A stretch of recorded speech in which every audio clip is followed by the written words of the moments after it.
va concerner le marché Dauphine. En fait, j'aimerais savoir quel est ou Saint-Ouen plus généralement, mais quelle est ton histoire personnelle avec ce lieu?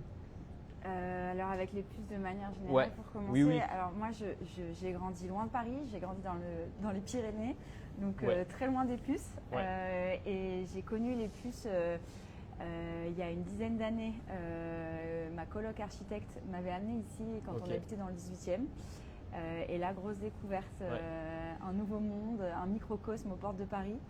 C'était un émerveillement pour moi qui travaillait dans le luxe mais qui venait d'un monde tout autre dans les Pyrénées où j'ai grandi dans un HLM avec beaucoup de cultures différentes. Ouais. Et de revenir ici, ça a un peu renoué différentes parties de moi. À la fois ce côté, l'amour de l'objet, du beau, et en même temps ce côté très ouverture sociale, diversité culturelle, mixité. Ouais. Ouais. Et du coup, ça a un peu, ça a un peu été une révélation pour moi de découvrir ce lieu. Et je l'ai découverte en tant que passante. Et puis très vite, finalement, j'ai noué du lien avec des commerçants. Et naturellement, finalement, le destin m'a amenée ici. Et alors, tu viens de nous dire que tu travailles dans l'industrie du luxe. Est-ce Oui. qu'on peut savoir ce que tu faisais avant Oui. Collectivo? Alors, j'étais chef de marque à la direction marketing internationale chez Dior, au parfum. Ouais. Donc, en gros, je développais tous les produits maquillage pour le monde entier pour Dior. Donc, Ouais. à la fois un métier à la fois commercial, stratégique et technique et créatif. Donc, Ouais. un peu Ouais. tout en un. Ouais. Et j'ai quitté Dior dans l'objectif de monter un projet qui correspond davantage à mes valeurs. J'avais vraiment cette envie d'entreprendre en ayant rencontré des entrepreneurs, notamment à New York. À la base, je m'orientais vers la mode vintage, donc j'ai commencé par chiner. Et c'est pour ça que finalement, les puces, je venais tout le temps Ouais. Ouais. pour chiner ici. Et en fait, pendant le confinement, j'ai Richie de Richie Vintage, qui est rue Paul Bert, qui m'a appelé et qui m'a proposé de tenir un de ces deux stands Ok. pour aussi mettre ma sélection de vintage que j'avais chiné de mon côté. Et du coup, c'est comme ça en fait que je suis arrivée aux puces de façon très naturelle. Ok. Et maintenant, donc comment t'es parti de cette carrière-là chez Dior, ensuite commencer à chiner des pièces, à les placer à Saint-Ouen. C'est ça. Comment ensuite tu as eu l'idée de Collectivo et comment ça s'est lancé? Alors Collectivo, c'est venu au fur et à mesure en fait. Donc j'étais à fond dans le vintage, la collection des pièces 70s. J'étais très 70s à cette période-là. Et au final, je cherchais des stagiaires pour m'aider. Ouais. Et du coup, je faisais passer des annonces sur Fashion Jobs et j'ai vu la quantité de jeunes qui voulaient faire du vêtement et qui postulaient pour faire de la créa textile, hein, vraiment. Et déjà, donc j'avais beaucoup de jeunes avec qui j'étais en contact comme ça.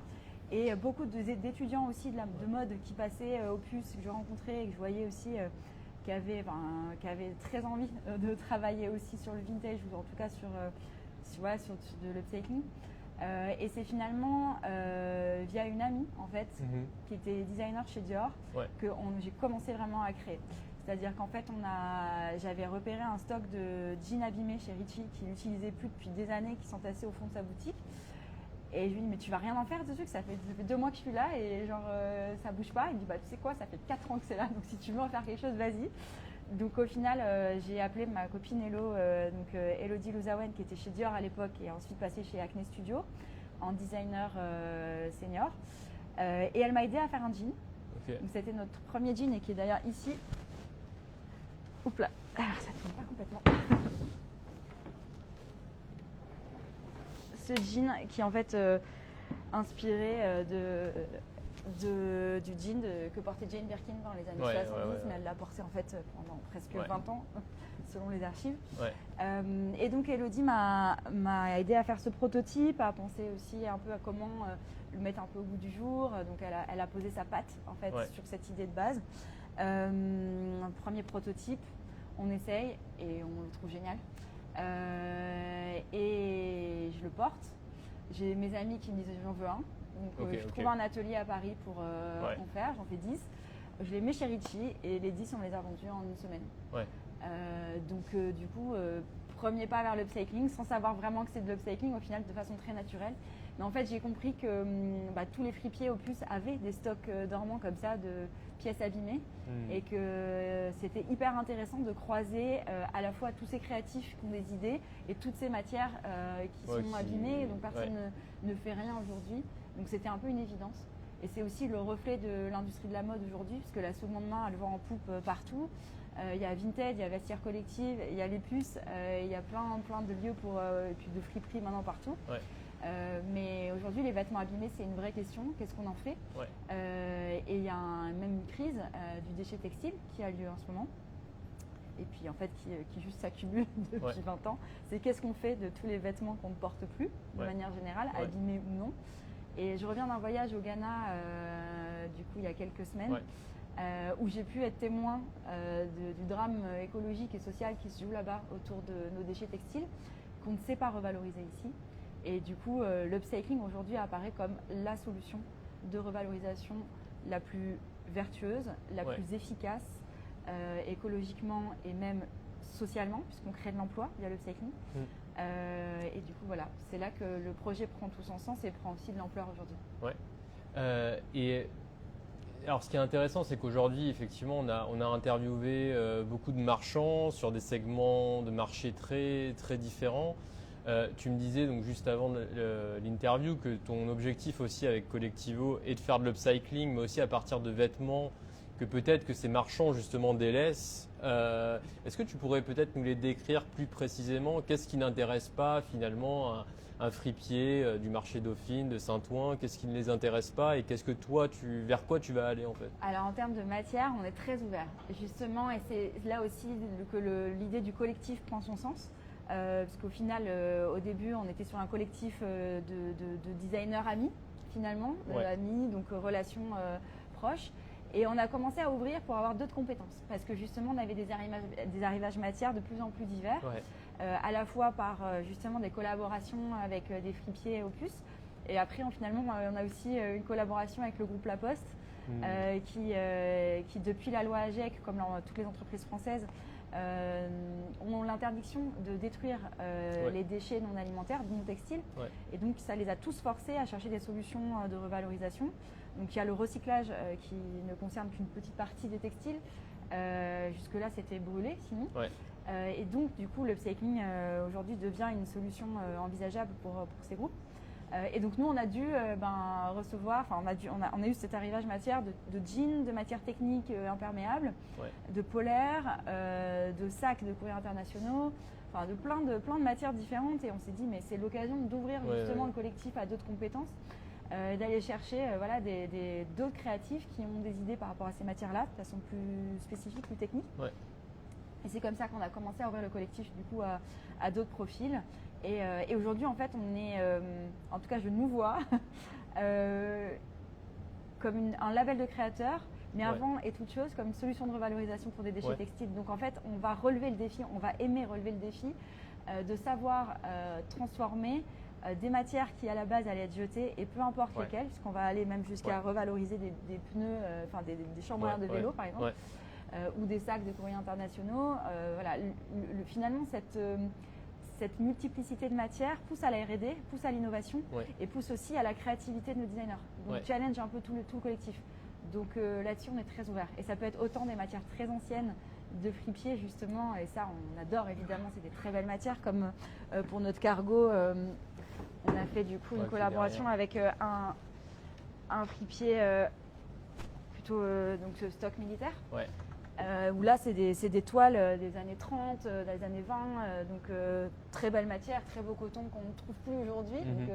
Et pourtant, ça reste quand même des vêtements, il y en a plein qui sont abîmés, tachés, etc. Nous, on les patch et on vient rajouter une ceinture par-dessus. Ça, c'est des matières qu'on adore, évidemment, upcycler. Mais c'est intéressant, je trouve, d'aller aussi vers du challenge, des matières plus compliquées à upcycler. Comme justement ces sacs de courriers internationaux. Et donc, pour la petite histoire, on devait du coup faire un défilé au hub de Roissy à La Poste. Et en fait, on a découvert une salle entière pleine de sacs internationaux. Donc en fait, ils stockaient tous les sacs du monde, de compagnies du monde entier, avec des inscriptions comme ça de toutes les langues, de tous les pays. Et donc plein de coloris différents et toujours un peu cette matière tressée plastique. Et on s'est dit, mais c'est génial, il faut qu'on fasse quelque chose avec cette matière. On a commencé par faire du coup ces robes et là on les décline en top aussi. Et on va faire toute une mini collection autour de ça. Enfin, on a un gisement de matière de 20 mètres cubes de cette matière, donc on a de quoi faire. Et alors, ce qui est notable avec Collectivo, c'est comme son nom l'indique, c'est un collectif. Donc c'est un collectif de designers. Comment toi tu arrives, donc il y a cette démarche horizontale, mais comment toi tu arrives à gérer finalement aussi la création d'une marque avec, j'imagine, la nécessité quand même de promouvoir un style un peu particulier. Comment tu arrives à gérer ça? Finalement, les choses se sont faites de façon assez naturelle et je pense qu'on a, en tant que, on va dire, label marque, on a encore des choses à construire. Mais la base de notre travail, en tout cas qui était là depuis le jour 1 et qu'on développe et qu'on affirme de plus en plus dans notre travail, c'est une esthétique en opposition à l'upcycling classique. C'est-à-dire que l'upcycling, c'est une technique qui force au patchwork. Et il y a eu cette grande tendance pendant 4-5 ans, je dirais, du patchwork à outrance, des carrés dans tous les sens, de la déconstruction aussi, amenée donc plus par Margiela depuis longtemps. Du coup, et toute cette esthétique très expérimentale finalement autour de l'upcycling, nous on s'en éloigne. Ça a été notre volonté depuis le jour 1, c'était de faire un vêtement qui soit bien fini, qui soit bien coupé, où on devine à peine que c'est de l'upcycling. C'était ça notre challenge. Et finalement, c'est ça qu'on a gardé comme esthétique et qui finalement vient sculpter le corps par ce patchwork qui n'est plus gratuit, mais vraiment utile, fonctionnel, architectural presque. Et c'est ça que finalement, aujourd'hui, qu'on tord en fait l'upcycling vers quelque chose de beaucoup plus élégant, mieux fini et qui s'insère beaucoup plus facilement dans le vestiaire du quotidien. Et alors les designers avec lesquels tu collabores, comment tu arrives à les sélectionner? Est-ce que c'est forcément des amis ou des gens que tu rencontres ou est-ce qu'il y a des processus plus complexes? Alors il y a eu plusieurs façons d'intégrer et puis c'est un peu au fil de l'eau qu'on progresse et qu'on intègre, mais de façon très spontanée au début c'était des amis. Du bouche à oreille, d'amis d'amis. Et puis finalement, on a du coup été en lien très fort avec l'Institut français de la mode. On a fait pas mal d'interventions chez eux. Donc on a pu rencontrer plein d'étudiants en design chez eux. Et puis ça s'est fait aussi avec des rencontres avec la Casa 93 à l'époque aussi, qui était une école de mode gratuite qui formait spécialement à l'upcycling. Et puis finalement, en fait, au fur et à mesure des projets, on a ouvert des appels à projets sur Instagram. Et donc on a vraiment fait un appel à designers sur Instagram et puis sur Insta on a aussi construit une communauté de créatifs assez internationaux. Donc on a travaillé avec une designer en Allemagne, on a des potentielles collaborations avec des designers assez internationaux aussi. Mais voilà, on a envie de s'ouvrir. Et ça, alors ça aussi, ce qui est intéressant, c'est que le nom du designer, semble apparaître sur chaque pièce. Donc c'est quoi l'idée? C'est à chaque fois de mettre une sorte d'étiquette avec le nom, l'idée derrière le design? Exactement. Et ça, c'est aussi un peu en opposition au fonctionnement des marques de mode classiques qui finalement sont représentées par un seul directeur artistique star et les designers travaillent dans l'ombre. Nous, on a envie de mettre la lumière sur les designers avec qui on travaille et du coup, en effet, de nommer les designers directement sur leur création. Ça, c'est quelque chose qui nous tient à cœur. Et de faire découvrir des univers, des façons de voir le vêtement. Et chacun a sa patte, malgré les contraintes qu'on leur donne à la fois par la matière et par la vision de l'upcycling et la technique. Derrière, ils ont chacun leurs idées, leurs univers. Et ça, par contre, on a envie justement quand on intègre un designer, on l'intègre pour justement sa vision du vêtement. Et est-ce qu'ils ont parfois des marques à côté?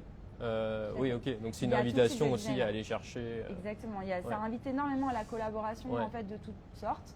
Et du coup, on a des designers de différents parcours et niveaux aussi dans le collectif. On a des étudiants, on a des designers qui ont déjà leur marque, on a des designers qui travaillent en maison. à côté Oui. et qui font de l'upcycling parce qu'ils savent à quel point, enfin déjà ils adorent ça aussi et qu'ils n'ont pas l'occasion d'en faire en fait dans ces maisons-là, ce qui est d'ailleurs très dommage.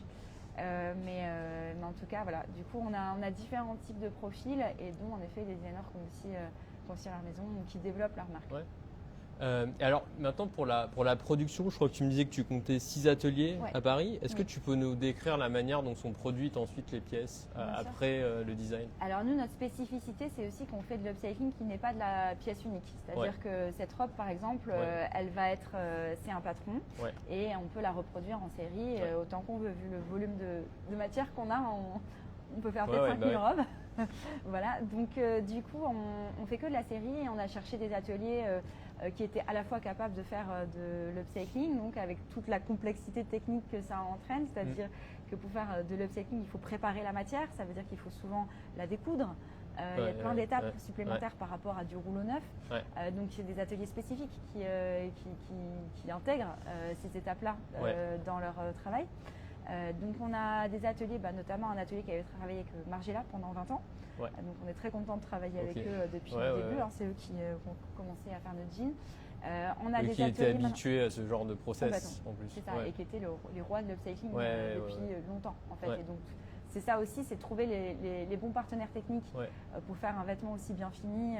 Et aujourd'hui on est vendu au Printemps Haussmann depuis 1 an et demi et nos vêtements sont au même niveau, enfin c'est à l'étage des créateurs, c'est mis au même niveau que des créateurs haut de gamme. Donc nos vêtements sont maintenant labellisés de haute qualité en tout cas. Et donc nos ateliers, en gros, on a donc des ateliers historiques qui travaillent l'upcycling depuis longtemps. Et il y a aussi aujourd'hui des ateliers qu'on amène à l'upcycling, notamment des ateliers entreprises à but d'emploi ou ateliers chantier d'insertion.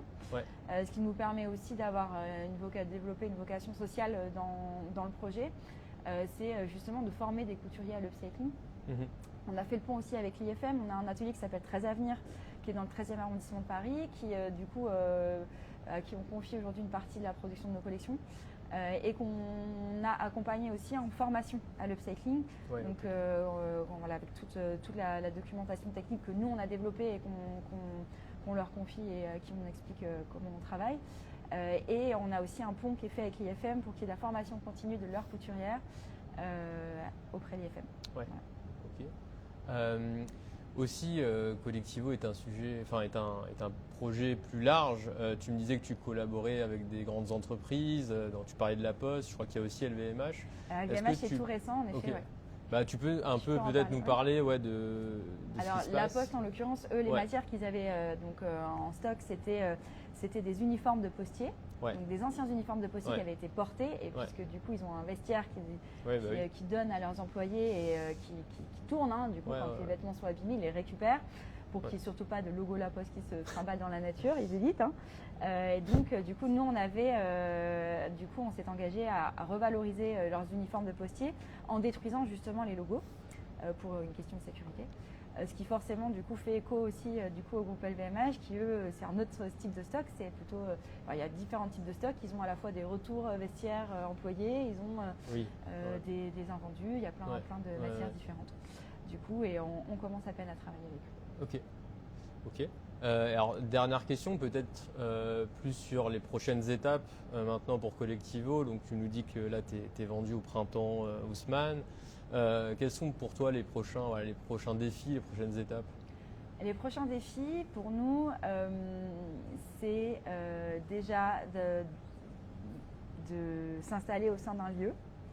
Parce qu'on en a un lieu qui est celui au marché Vernaison, mais qui est un lieu test finalement, qui a été un laboratoire pendant 4 ans. Un tout petit lieu où on a bricolé, on a appris pendant 4 ans à faire de l'upcycling, à accompagner les designers.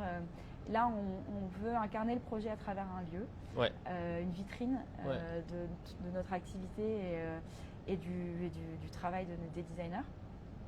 Donc là, on va s'installer dans un lieu déjà, première étape, et on va agrandir le wholesale. Ok. Voilà. Et je sais que vous faites aussi des défilés. Est-ce que ça aussi c'est une idée Oui, de tout à fait. continuer Alors ça va devenir une espèce de routine. Ok, très bien. 2 fois par an, donc nous, on va Ok. rentrer dans un rythme assez minimal, on va Ouais. dire. On fera pas plus que 2 collections par an, ce qui est déjà beaucoup. Moi, c'est déjà bien. C'est ça. Et donc avec 2 présentations par an. Ok. Bah, je te remercie. Merci à toi, je te Damien, pour remercie. toutes ces questions et ton intérêt pour notre activité. Merci. Merci.